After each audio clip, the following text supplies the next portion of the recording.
All right, welcome everyone to this webinar about applying for a 100,000 Strong in the Americas Innovation Fund grant in our most recent US-Brazil Innovation Fund grant competition. Thank you all for joining us today, whether you're from the US, from Brazil. We are grateful to have your time and attention today and hope to be receiving your proposals in the near future. We have an all-star group of 100K strong partners and contributors and grant winners from the US, from Brazil, from Partners of the Americas, from the State Department, Education USA, SNI, the Embassy, really all of the right players in this initiative to share with you insights on how to compete effectively for Innovation Fund grants. I'm going to start things off. My name is Ukiah Bush. I'm the Director of Public-Private Partnerships at the Innovation Fund at Partners of the Americas, working closely with the State Department. And I want to introduce my colleague, Maggie Hug, from the U.S. Department of State Bureau of Western Hemisphere Affairs, who leads the Innovation Fund from her seat there at the State Department. Maggie. Thank you. Obrigada to Ukiah and team. Can we go back to the previous slide really quickly? And thank you to team partners. I just want to really quickly at the top of this say that we are so excited and so happy that, as Ukiah said, and my colleagues at Partners of the Americas said, Ukiah, Lara, and Penelope, we are just so excited that you're tuning in, whether you're tuning in from Brazil, whether you're tuning in from the US.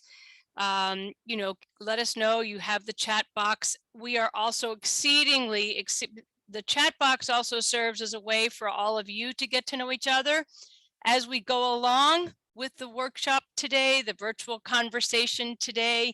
You will be able to make more connections between the US and Brazil. You will have the incredible opportunity to hear from our dear colleague Areta at Education USA, based in Brazil. And then after Areta, you'll hear from our wonderful colleague Gustavo at SNI. And it's important, if you don't know about SNI, you'll get to learn more about the incredible universe of SNI, the innovation institutes at SNI, and other parts of the SNI network, which are very important to this convocatoria, this opportunity, this new 100K Brazil US opportunity. Then you'll hear from Lara, who's a wealth of knowledge and information and tips and strategies to get you started, whether you have applied for a grant or not. This is a new refresher opportunity, or the first time you'll hear some wonderful tips from Laura. And then towards the end, before we get into more interactive Q&A, live interactive Q&A, you're going to have the incredible opportunity to hear from Dr. Jose Silveira in Brazil, one of our 100K Brazil previous winners, and Dr. Yvonne Santiago from UTEP, an incredible institution. UTEP is very, very engaged with 100K partnerships and training programs.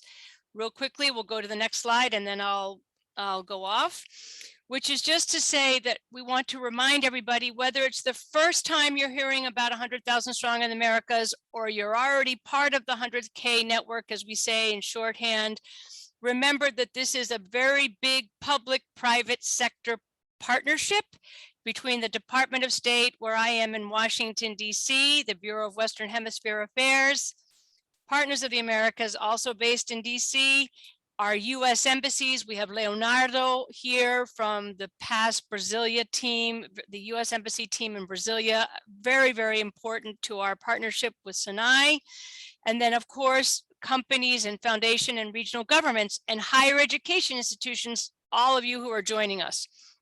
SNI, this is the second time that SNI has partnered with all of us, with the 100K Innovation Fund, the 100,000 Strong in America's Innovation Fund, to be able to provide this brand new partnership building opportunity between Brazil and between the United States, so that you can develop these new, brand new, or build on existing partnerships between your institutions in Brazil and the United States, and so that you can immediately create and compete for grants that will help you and your teams in Brazil and the United States to form partnerships and to create brand new innovative models of both virtual and in-person exchange and training programs. Remember that 100,000 Strong in the Americas is hemispheric wide, and UTEP, you'll hear from UTEP a little bit in a little bit. They have applied for several grants. They've won different grants with different countries. This particular today, we're focused on the opportunity to build partnerships between Brazil and the United States. And we want all of you listening to consider this as one of the many tools in your toolbox to build partnerships, especially in this continuing realities of the pandemic and the challenges from the pandemic.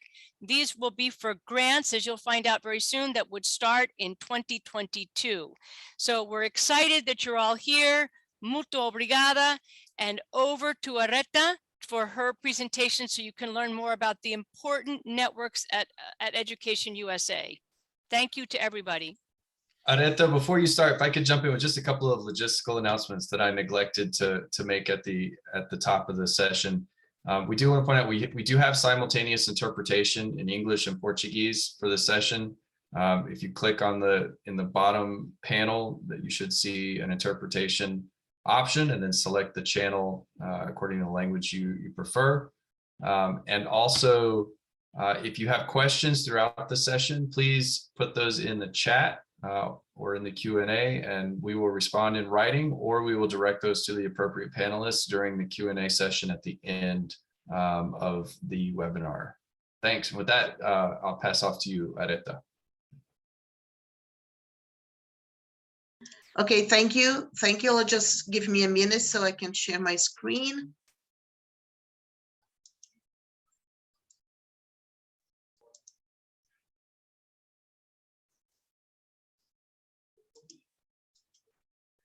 Okay, can you all see it? Yeah, can you see it? I cannot, no. Oops. Oh, let me go back to that.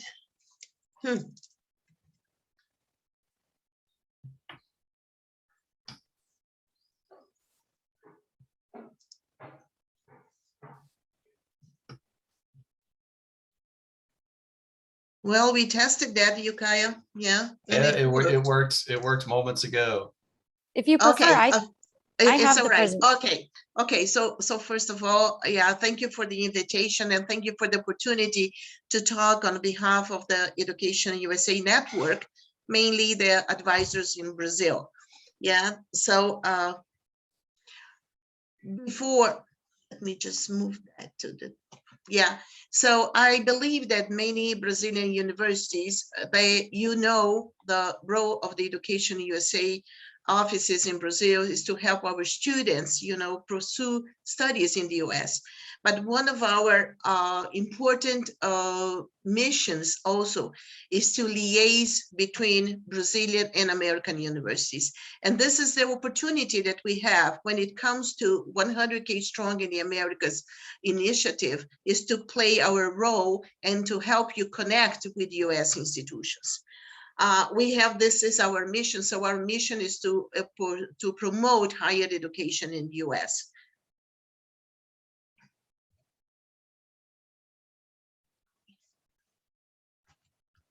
It's not. Okay, so this is our role. We are your liaisons. We are liaisons for the Brazilian universities. Just see an example. And as soon as the American universities, they attended the workshop on October 14th, we received in our network, we received an email from this person. She's based in the University of South Florida. She introduced herself as a staff for the Institute of the Study of Latin America and Caribbean. And she attended the session, and she wanted to connect with one of the Brazilian universities so she could suggest a project. Yeah, so she wanted guidance and she wanted to find another college or university in Brazil. Immediately, this message was put in our network. Yeah, it was spread, and we received the following 2 connections. There is a university in the state of Santa Catarina called UDESC, it's a state university. So they contacted USF, and they said that we would love to work on similar projects, and the topic was public policy and human rights.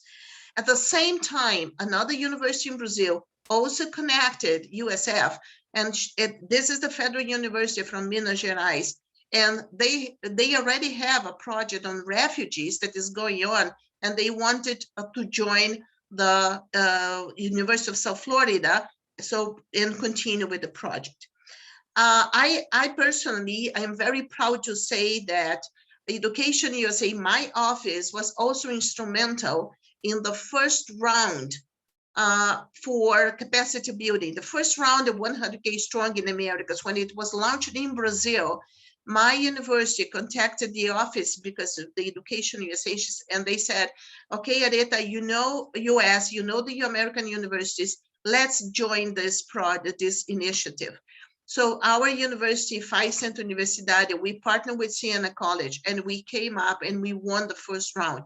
There were 3 universities in Brazil. So I can tell you that Education USA offices, they can help you, not only partnering, but also helping you, because we understand the culture of American universities, so we can be very instrumental in that regard. Yeah. So I thank you for the opportunity, and I will be happy to answer any questions at the end of the presentation.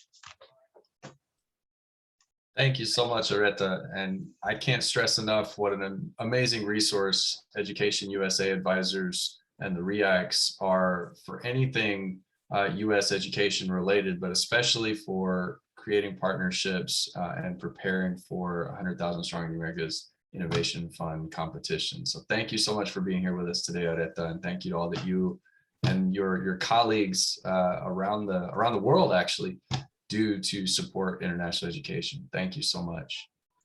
I now want to turn to our next distinguished guest, Gustavo Diaz Rosa, who represents SANAI. And we want to thank you, especially Gustavo and your team at SANAI, for your support of this Innovation Fund grant competition and of the Innovation Fund and all of the programs that will result from this grant competition. And so with no more ado, Gustavo. Thank you, Kaya. It's always a pleasure to work with you. And if you allow me, I'll do my speech in Portuguese to translate your words. Sure. Okay. Obrigado a todos pela presença. O SENAI é reconhecidamente uma instituição para a formação profissional. Desde 42, já próximo aí de completar seus 80 anos, já alcançou excelência em relação à formação profissional para a indústria. Nos últimos anos, a gente tem visto aí um desafio bem forte com relação a toda mudança de estrutura produtiva na indústria. E criamos, dentro da nossa estrutura, institutos de inovação para suportar essa nova agenda. Esses institutos de inovação, são focados em pesquisas aplicadas, em buscar novos processos produtivos, novos produtos, sempre voltado para a indústria.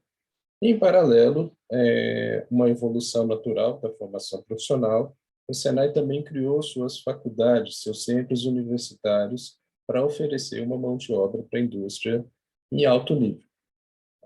Essas duas agendas novas de cursos de nível superior e de pesquisa aplicada em inovação tecnológica, ela nos permite e nos demanda novas parcerias, sejam nacionais, sejam internacionais.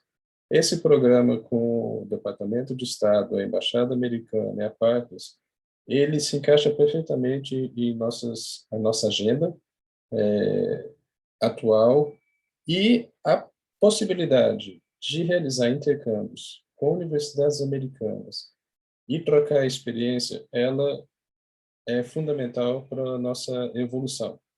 Tá?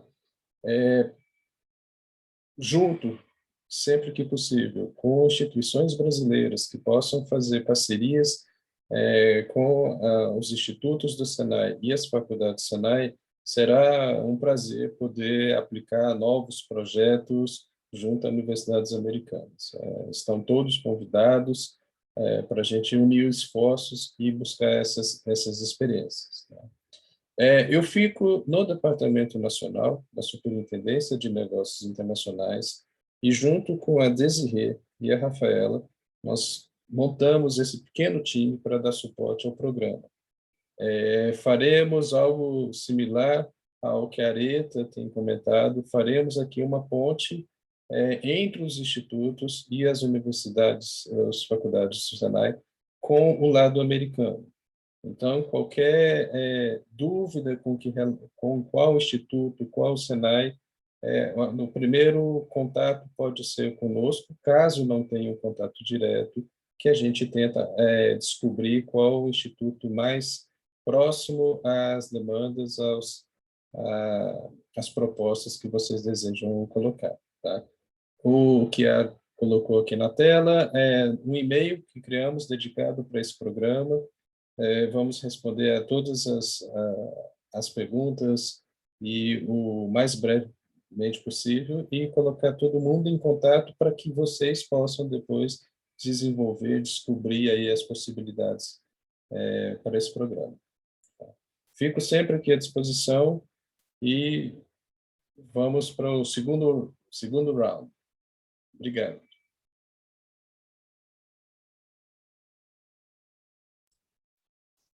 Thank you so much, Gustavo, and thank you again for Senai's support of the Innovation Fund.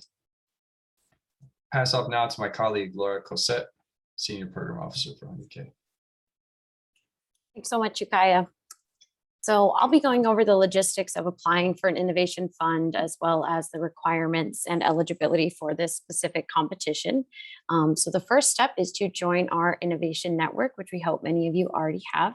You can do so on our website by visiting 100kstrongamericas.org and clicking the tab that says Join the Innovation Network. From there, you'll be led to this page and you'll click here to register now.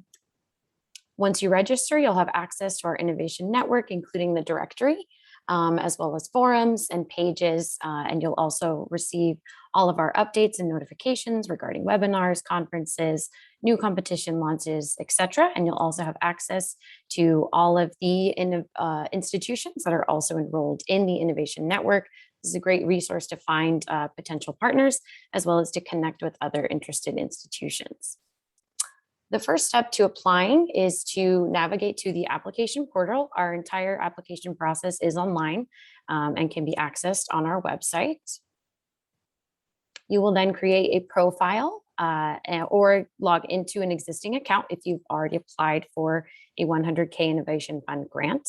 And you can create your profile at any time. So we actually do recommend that you do this as soon as possible. You can even do so today in order to see all the different elements that will be required for your application. The next step is obviously to complete the different required tasks in order to submit your application. And these include the application form itself, in which you'll enter certain pieces of information, as well as your proposal content, which is the technical narrative, the budget summary, the budget narrative, and the supporting documents. And as we said, you can actually access the application portal at any time. So be sure to check that out before hopefully right before the deadline, before 9 a.m. on the day of the deadline, so that you make sure that you have all the necessary pieces of information. All of this is available on the website at any time. And please note that applications must be submitted in English. And this includes letters of support and any other elements of your proposal. The second step is to contact your partnering institution or institutions by sending them a information request form on the website, and this must be submitted by the deadline. So we do recommend that you send these as soon as possible. And if you have any other questions about the proposal format and requirements, you can view that on our website, and we'll also have a separate webinar in which we'll go over the specifics of the proposal format and guidelines and go over tips and strategies for applying. Today, we're just going over the logistics of completing your application, but we do recommend that you look at the RFP, visit the website, and attend our next webinar to learn more about the content of the application. We'll now go over the different elements, eligibility, and requirements for this specific competition. And we would like to extend our deep gratitude to Brazil's National Service of Industrial Training, the SENAI, as well as the Bureau of Western Hemisphere Affairs at the U.S. Department of State, who have generously supported this U.S.-Brazil Innovation Fund competition. The intent is to give up to 6 Innovation Fund grants of $34,250 US, and this is, of course, pending the review process. The eligible countries for this institution are Brazil and the United States, and for this competition, these are the only 2 eligible countries. No other institutions in different countries may participate in this specific competition. The eligible partnerships, the required partnership is 1 U.S. higher education institution and at least 1 SENAI Innovation Institute or higher education school. We recommend a tripartite partnership, which includes the required U.S. higher education institution, as well as 1 or more SENAI Innovation Institutes or higher education schools, in addition to another Brazilian institution. As long as you have, someone asked this question earlier, as long as you meet the minimum requirement of 1 U.S. HEI and 1 SENAI institution, then we recommend and welcome you to include other Brazilian institutions as well as U.S. HEIs. And here's a list of the eligible institutions. We have a link here to a full list of the SENAI Innovation Institutes, and all legally registered U.S. HEIs are eligible, as well as all of the listed universities here, in addition to the Brazilian institutions. Again, we'll go over this semi-quickly today in the interest of time, but if you do have any more questions or are looking for any more details, all of this is available in the RFP as well. Some common questions we get, there is no limit to the number of institutions that can be involved in the project. The primary applicants can be either the institution in the US or the SENAI institution in Brazil. And for this competition, as I said, only US and Brazilian HEIs are eligible. So you cannot have a partner in a third country. There is no limit to the number of proposals your institution can submit. However, it is unlikely that 1 institution will receive more than 1 grant. And if you're wondering how you can find a partner institution, we've already shared quite a few resources on that, and we'll continue to do so throughout the webinar. These are the eligible thematic academic areas. You'll notice it is a very extensive list, and we're really excited to receive proposals from a variety of different fields.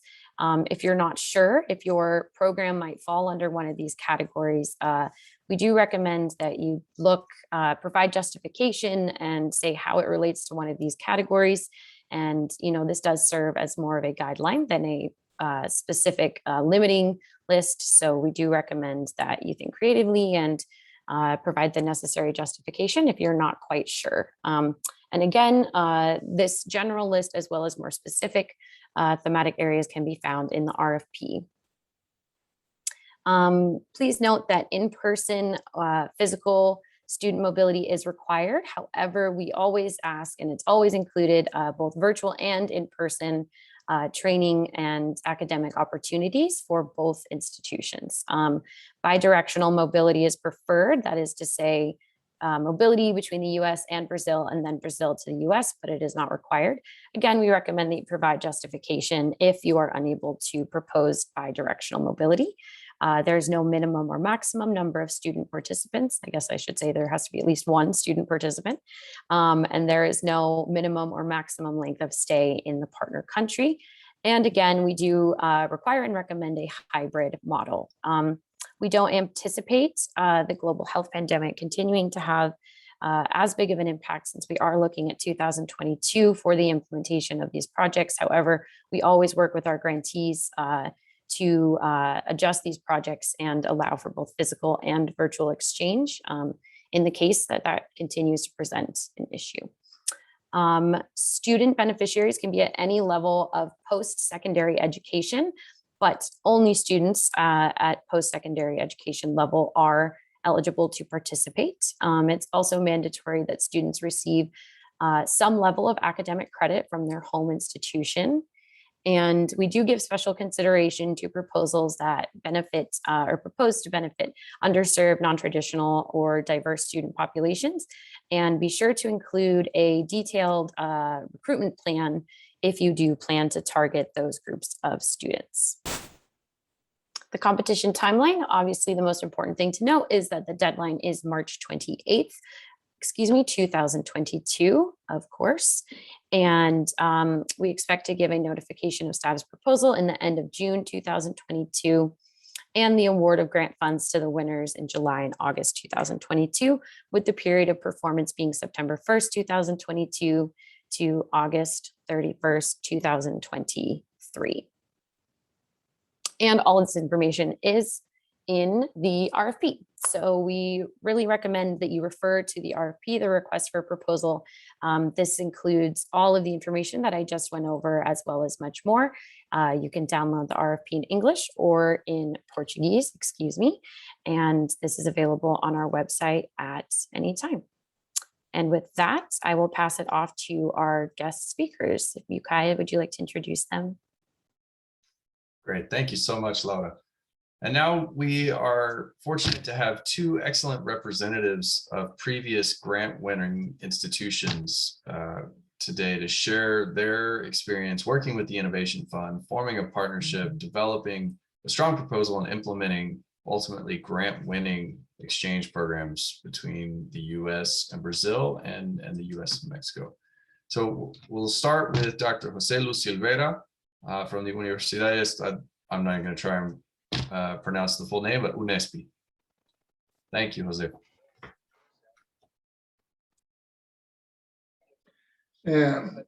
Obrigado a todos. Eu vou falar em português. Sou José Luis Silveira, pesquisador do Conselho Nacional de Pesquisa, CNPq do Brasil, e também atuante com muitas relações internacionais. Agradeço o convite do 100.000 Strong para essa nova palestra. Meu objetivo aqui é mostrar como funcionou o projeto que eu fui contemplado na época, né? E tentar dar uma dica para muitas pessoas que estão me escutando agora.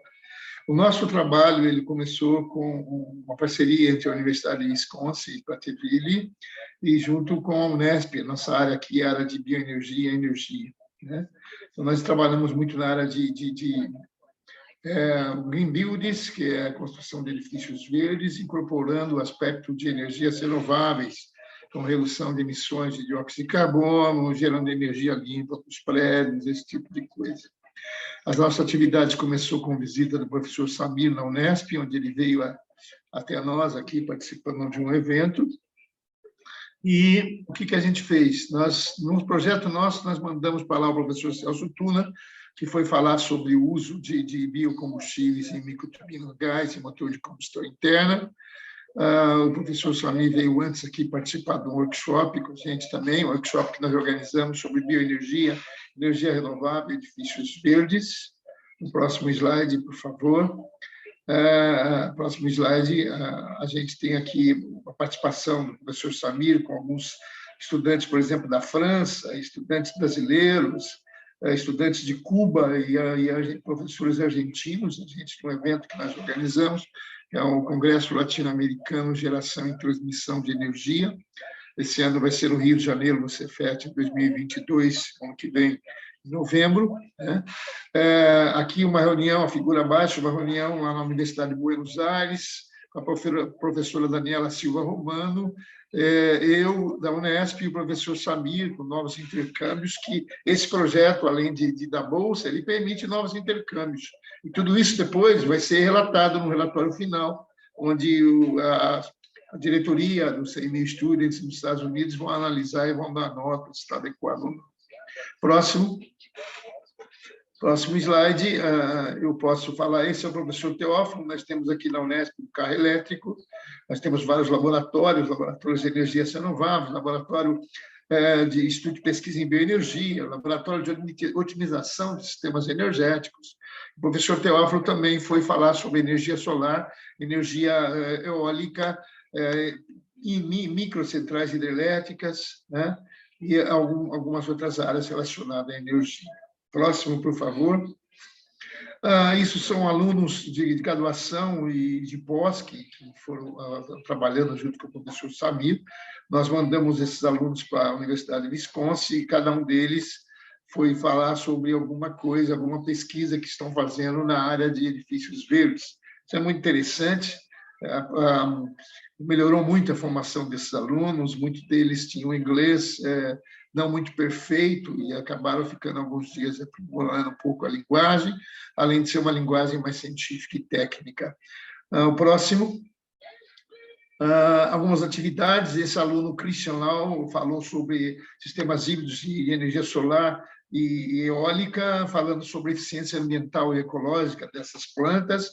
O Omar Lorena, um aluno do Equador que estuda aqui na Unesp, ele foi para falar sobre a análise dinâmica da produção de hidrogênio por reforma a vapor de etanol. O Vitor Arruda, que hoje faz doutorado aqui conosco, ele foi falar sobre sistemas híbridos, energias renováveis e bioenergia.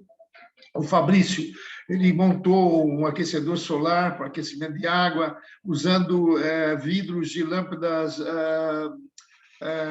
fluorescente queimadas. Então, ele cortou o vidro, limpou, e isso fez um coletor solar de baixo custo, de alta eficiência termodinâmica.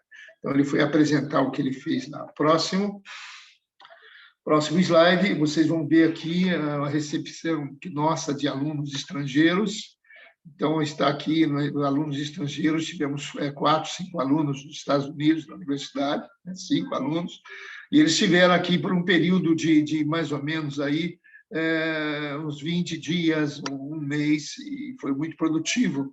E muitos deles vieram, trabalharam um pouquinho em pesquisa nessa linha, e quando voltaram aos Estados Unidos, acabaram usando o que foi pesquisado aqui para fazer o trabalho de conclusão de curso. Próximo. Nós temos aqui algumas atividades. O aluno Killer falou sobre climas tropicais, estratégias de projetos passivos. O Noam Fox falou um pouquinho sobre performance fotovoltaica para condições de aquecimento e esfriamento. A Rebecca Nixon falou sobre um pouquinho de construção sustentável, usando gramas no telhado, para diminuir a carga térmica de ar-condicionado. O Sander falou sobre energia geotérmica. O Timothy falou sobre análise econômica de sistemas fotovoltaicos para dar carga em bateria de automóveis. Próximo slide. Então, o que aconteceu? Algumas perguntas que a Laura me fez e que os dirigentes aí do serviço fizeram. Como a gente encontrou um parceiro, né? Eu acho que o parceiro pode ser via o caminho da Areta, via o caminho do Gustavo. Nós, da Unesp, aqui, pela experiência que temos, e estamos abertos a fazer uma parceria, se alguém achar que é interessante trabalhar. Nós temos 2 linhas, por exemplo, de pesquisa que cabe nessa nova chamada, que é na parte de condições, soluções climáticas e meio ambiente, e nós trabalhamos muito com esse negócio de emissões de poluentes, dióxido de carbono equivalente, indicadores de poluição, eficiência ambiental e ecológica, né? Porque quando a gente está emitindo dióxido de carbono, nós estamos poluindo e acabando com a fauna, com a flora e também com a raça humana. Vocês estão vendo aí a ONU falar sobre as condições climáticas, se a gente não reduzir isso. Então, a gente trabalha com algumas tecnologias nessa linha. Então, a gente fala muito de eficiência ecológica, por exemplo, de automóvel, quer seja elétrico, quer seja gasolina, qual é a eficiência ambiental desse processo de geração de movimento ou de energia. As atividades humanas em si geram poluição, e nós temos que combater isso. Nós estamos abertos nessa linha. E também na outra linha, ciência, tecnologia e engenharia. Então, nessas áreas a gente atua bem, temos grupos fortes dentro da universidade e podemos atuar nisso. Então, o que aconteceu? Eu encontrei o professor Mário num evento que foi realizado aqui no Brasil em 2015, e nessa conversa ele queria trabalhar com a gente na linha de edifícios verdes. E o que ocorreu? Veio a calhar que abriu a primeira chamada dessas bolsas, e nós acabamos utilizando e deu muito certo, e foi bem elogiado pelos dirigentes, de acordo com as avaliações que eu tenho do relatório que foi feito. Né? Então, é muito importante essa parceria, mas se não tiver, a parceria é essa, é Areta, é Gustavo, é falar com alguém que tem contato, e estamos abertos aqui na Unesp para qualquer parceria, tá certo? Eu gostaria de voltar ao slide anterior rapidinho, porque tem umas perguntas que a Laura pediu para mim responder, e eu tenho que acabar lá. No slide anterior, tinha também... vocês podem voltar ao slide, por favor, Laura, rapidinho.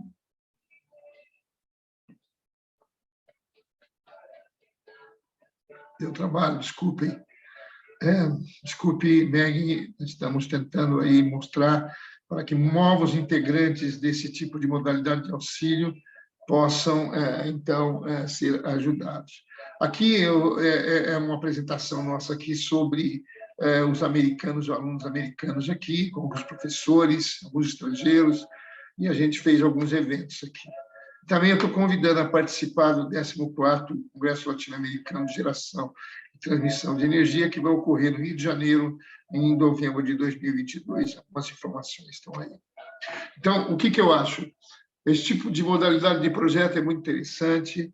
Esse tipo de modalidade de projeto pode aquecer, inflamar o aluno e dar novas oportunidades para que o aluno, então, possa dar continuidade, entrar em pós-graduação, entrar pela academia, para a universidade, e também dar a possibilidade de aprimoramento para que ele seja um futuro gerente de fábricas e assim por diante. É o que eu tinha a falar. Muito obrigado, estamos à disposição. Obrigado a todos pelo convite, ao pessoal do Senai, ao pessoal do CMU Strong, e a todos, estamos disponíveis aqui. Muito obrigado. Thank you so much, Dr. Silveira. Much appreciated for your words today and your presentation and your willingness to partner for future grant opportunities. Thank you. I'd now like to introduce Dr. Yvonne Santiago, Associate Professor and Provost and Faculty Fellow at the University of Texas, El Paso, and a previous 100,000 Strong in the Americas grant winner. Thank you, Yvonne, for being here with us today. Thank you. Yeah, let me share a short presentation. I know that we don't have that much time, but I'll try and focus on the questions at hand. So let me make sure that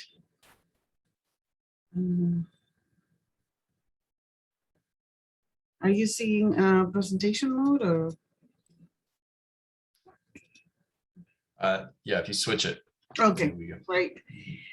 Thank you so much for the opportunity to present what we have done, and we're very proud of what we have accomplished in the last few years, and always very thankful to Partners of the Americas, because a lot of what we have done is thanks to this partnership and this collaboration. So we have many international programs in the College of Engineering since 2007.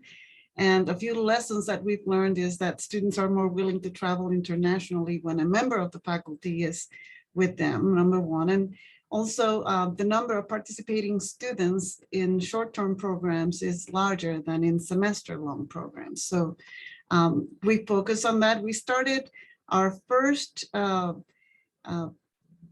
program was with the University of Piura in Peru. And I just wanted to say that this was a long-term partnership that started, and we had funding from partners for that.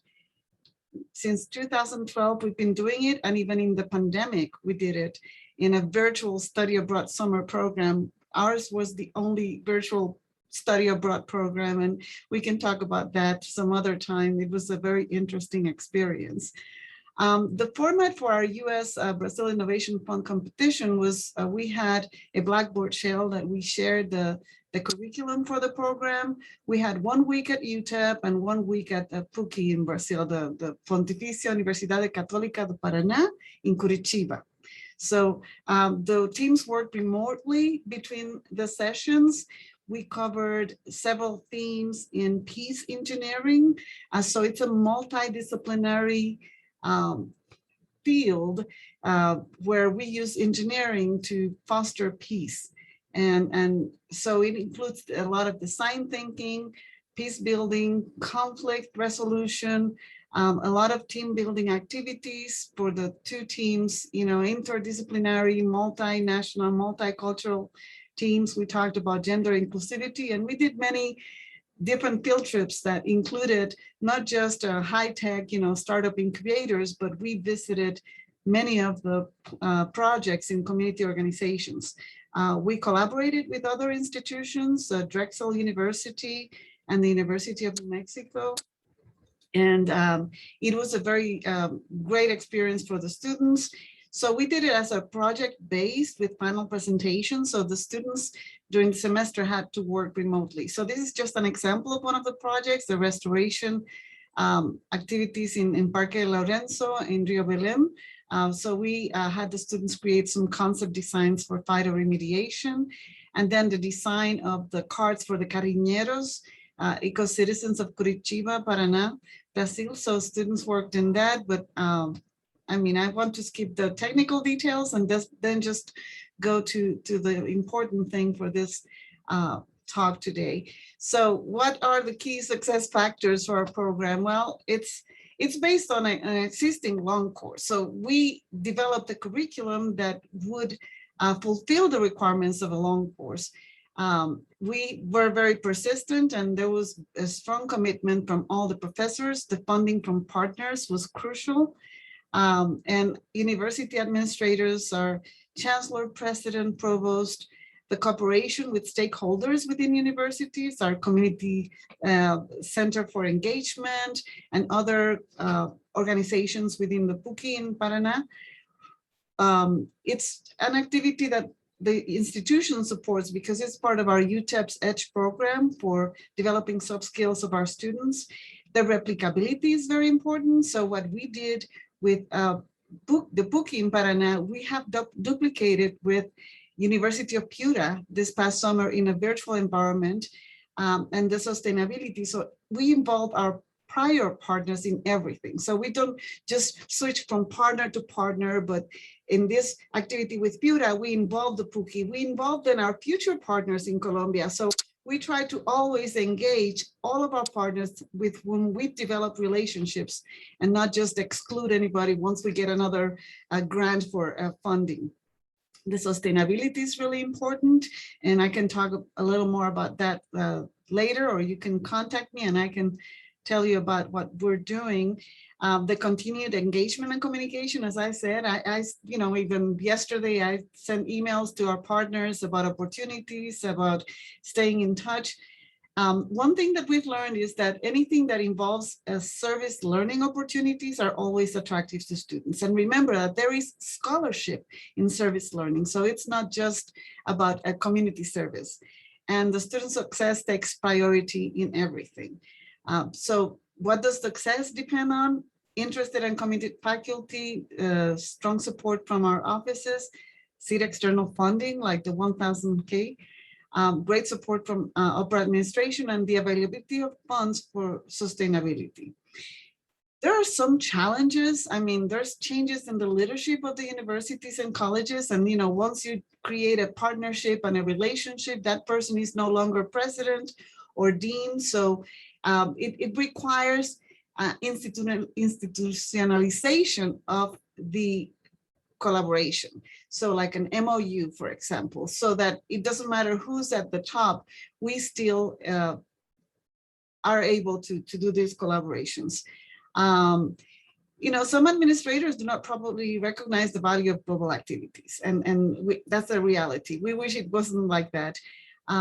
We need to focus on procuring resources to scale up, right? Because the 1,000K is like seed money. So we need to identify more resources and identify more collaborative research opportunities and funding sources, as I said.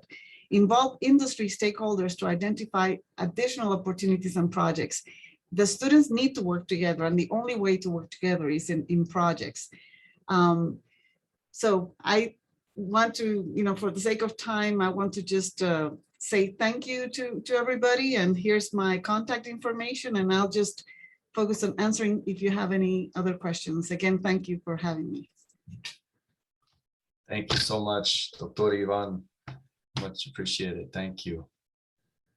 We've heard from all of our panelists. I want to again thank everybody. We'll take questions now. If you have any questions, please submit them in the Q&A, and we will direct those to the appropriate panelists.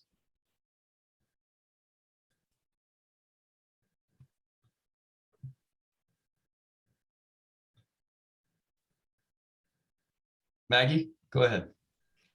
I just want to say two things, which is A, thanks to Gustavo for highlighting that email, and that's so critical so that people can find you and find your team to look for Sinai partners. So that's critical.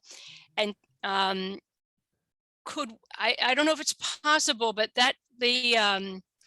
I think it'd be helpful, Ukiah and Laura, if we could show the eligible institutions. That's such a great graphic that shows very clearly what we're trying to look for in the RFP.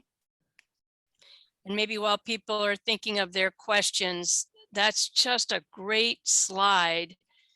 And it also shows, I know Ukiah has put the link to the RFP in the chat box, right?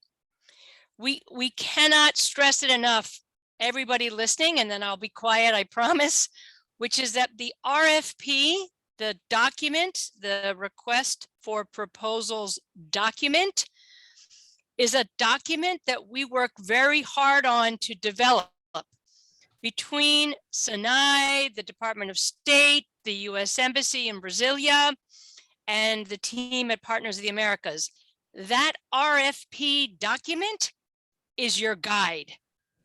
Whether you have applied for a grant before, or if you've applied several times and have already won a grant, each competition has specific important aspects that we want people to take care to read about the thematic areas and about the eligible institutions. So think about also what Areta said at the beginning, just how much Education USA in Brazil and the network that Areta represents in this discussion can instantly help make the connection between Brazilian institutions, including Sinai, as well as Gustavo, and also partners in the United States. Many of you listening, we know you're already working in Brazil or you want to work in Brazil. So this is, again, this tool, that RFP document, again, if you're following that, you can't go wrong. And I want to go back to one more thing that Laura mentioned in her presentation, nice presentation, Laura, which is we know that there are challenges due to funding and to moving students and faculty. And I really liked what Dr. Ivan said when it is a fact that students will travel on faculty-led programs, especially faculty-led programs in their areas of interest. So if we could now go to the themes, that theme slide, Ukiah, that theme slide shows, think about, for all of you listening, think about what you do well at your universities. Think about the faculty who are already working in some of these key areas. These are important areas for Sinai and for the Department of State and for Partners of the Americas and for the US Embassy. So think about what your teams do very well at your home institutions, and then think about how you can partner so that students have the opportunity to travel virtually and in person. We really do want that bidirectionality, virtually and in person. many winning proposals. We have seen over and over again after 7 years how teams of institutions get very creative, and they can take this $34,000 grant and they can double it or triple it, because you can put in-kind contributions, you can put in cash contributions. There are lots of ways to expand the impact. So we just want to encourage everybody to, like Laura said, to think creatively, like Dr. Jose Luis says, Silvera Runespi, think creatively, think big, and think about what do your students need now? What do faculty need now? With that, I'm going to stop. Thanks, Maggie. I'm going to take a quick question from the chat from Felipe. He is wondering if it would be allowed to bring companies to partner together with Sinai Institutes and USHEIs in the development of projects. The answer is absolutely yes. You are welcome and encouraged to partner in addition with companies, NGOs, other community partners to enrich the content and impact of your program. So yes, and I will direct a question in the Q&A from Lawrence Datnoff to Gustavo from Sinai. Lawrence writes, can you provide a few examples of the Sinai Innovation Institutes? I'm not familiar with them. So Gustavo, maybe you can spend a few moments on that. Okay, I can answer this. Lawrence, I'll do in Portuguese. So, nós temos no Brasil 26 institutos de inovação. Cada instituto tem uma temática específica e trabalha com uma área tecnológica específica. Apesar de estarem todos espalhados pelo Brasil, cada instituto atende nacionalmente. Então, é possível, por exemplo, um instituto no norte do Brasil fazer uma parceria com uma universidade no sul do Brasil. Isso não é nenhum impedimento. Os institutos desenvolvem basicamente pesquisas aplicadas em conjunto com a indústria, em conjunto com empresas industriais. Vou lhe dar um exemplo de um instituto que nós temos no Rio de Janeiro de biosintético e fibras. Então, é desenvolvido por demanda de uma indústria algum tecido específico, alguma textura específica para aplicação na indústria. Recentemente, também para exemplificar, estamos desenvolvendo lá aplicações com grafeno, algo bem avançado, com novas possibilidades de uso desse material. Tá? Com o Instituto de Tecnologias de Informação e Comunicação em Pernambuco, como desenvolver novas aplicações com inteligência artificial, cloud computing, entre outras, também relacionadas à tecnologia de informação. Instituto de Energias Renováveis, que eu acho que tem muito a ver com o que o professor José Luiz apresentou. Trabalho recente com hidrogênio, produção, transporte de hidrogênio verde, como desenvolver essa tecnologia. E aí, tanto na aplicação para a indústria, em conjunto com a indústria, mas também, quando possível, conectado com o braço de educação do Senai. Eu desenvolvo para a indústria e, ao mesmo tempo, capacito trabalhadores para esse novo mercado, para essas novas tecnologias. Prometi ao Kiar, eu vou pedir para ele publicar no site do 100,000 a lista dos institutos e a lista das faculdades das escolas de ensino superior. E ali vocês vão poder ver a dimensão e a gama de áreas tecnológicas e onde estão cada uma dessas escolas, esses institutos, para facilitar aí o contato. Obrigado, Ken.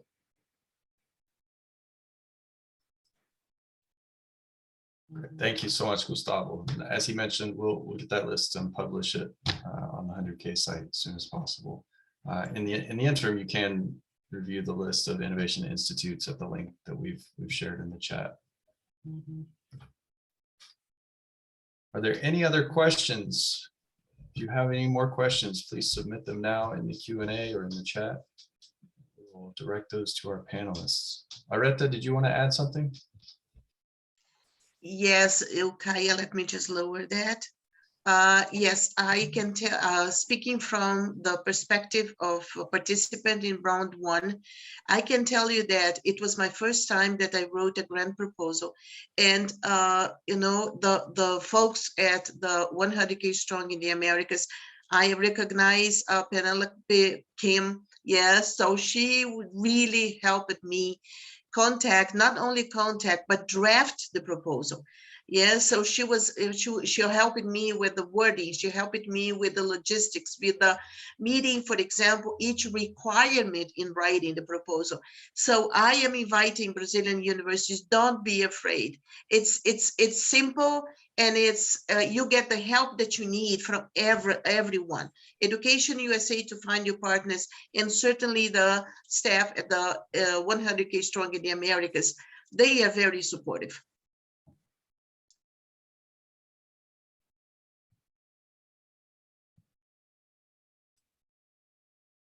So Gustavo, did you want to answer that question that just came through in the Q&A? Yes, I can answer. I will send the list of the Institute of Technology of Innovation and the higher education schools. I have two lists separately, but I can send it both. Great, thank you, Gustavo. I think, yeah, Yvonne, did you want to add something?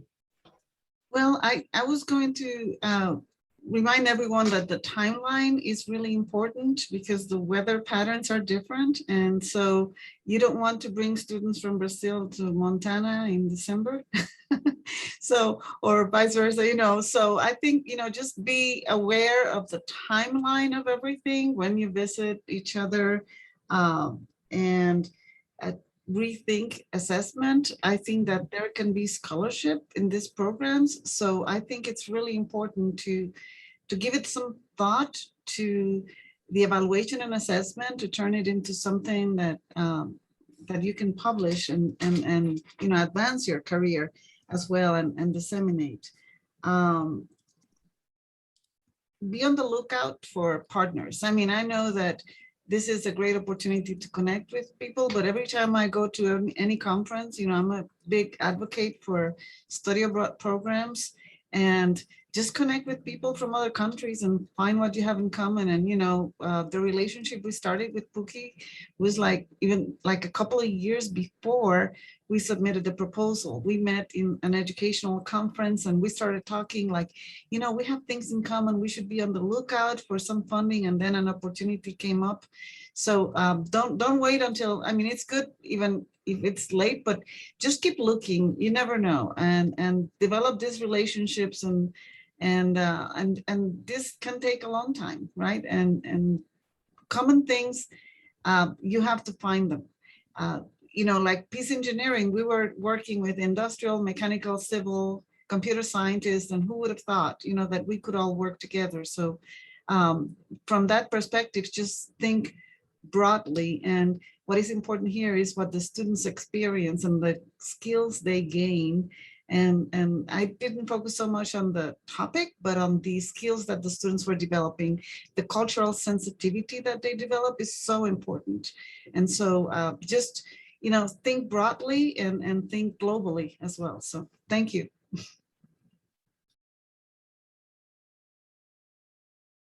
Great, thank you, Dr. Yvonne Santiago. Very much appreciated, and good advice. So Laura, why don't we move on to the next slide and share our final information and close out. So we do have additional webinars coming up. We invite you to register to learn more about how to develop a competitive proposal. And then a little further down the line, we'll have a Q&A webinar as well for last minute questions as you reach the end of this application period. So please do register for that. And if you haven't yet, we invite you to join the 100K Strong Innovation Network. If you go to our website, 100kstrongamericas.org, you click join, and it just takes a couple of minutes, and that will put you on our mailing list so that we can make sure that you and your colleagues are aware of upcoming webinars and events and new grant opportunities as they become available. So if you haven't please take a couple minutes to join the Innovation Network so that we can stay in touch with you.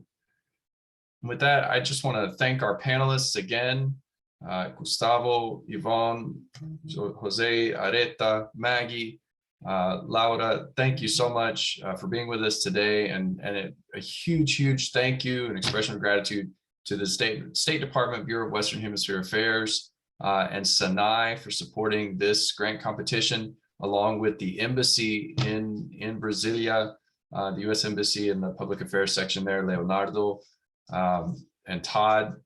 Just excellent team, and thank you all so much for your support of this grant competition. And thank you to all who are attending today and for the wonderful proposals you are no doubt going to be writing over the coming months. Again, our team at Partners of the Americas and at the State Department are eager to help. Education USA, SANAI, all of us are eager to help you find a partner. So please get in touch with us by email and let us know what your themes are and where we can support. And so thank you. And with that, we'll close.